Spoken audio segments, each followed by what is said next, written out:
করবো না, আইএসএফ করবো না, সাধারণ মানুষ যখন খেটে খায় খেটে খাও।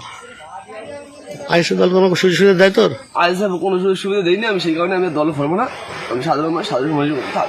ভিডিও ভাইরাল হচ্ছে আপনি নাকি আইএসএফ ছেড়ে দিচ্ছেন বা আইএসএফ কোনো উন্নয়ন করতে পারছে না, এমন একটা বার্তা ভিডিও ভাইরাল হচ্ছে।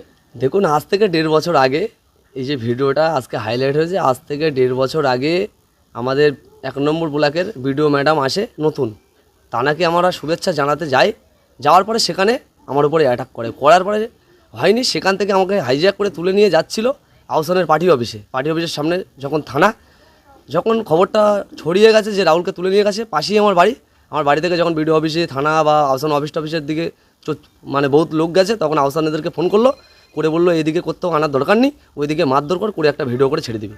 তখন আমাকে দেখবেন পাখিজোয়ালের গা দিয়ে একটা রাস্তা বয়ে গেছে নোয়ালপুকুরের ভিতরে, ওখানে একটা বলখেলা মাঠের গায়ে পাঁচিল দেওয়া একটা বাঁশবাগান আছে, ওই বাঁশবাগানের ভিতরে ঢুকে প্রচণ্ড হলে আমাকে মারধর করার পরে বলে যে মুখে দেখবে বলছে যে একটা ভয়েসে দেখবে একজন বলছে, আর আমি প্রতি উত্তর দিচ্ছি। ওর নাম হচ্ছে শহীদুল, ছায়াটি বাড়ি, মিরাজ আর শহীদুল বা দুজনেই ছিল, সাদ্দাম অনেকেই ছিল ওই দিনকে। ওরা তখন আমাকে বলে যে তোকে মারধর কিচ্ছু হবে না, তোকে ছেড়ে দেবো, তুই একটা ভিডিও করে বল যে নওশাদ সিদ্দিকী উন্নয়ন করো না, আমি আইএসএফ করবো না, বলে দেবো, কোনো ব্যাপার।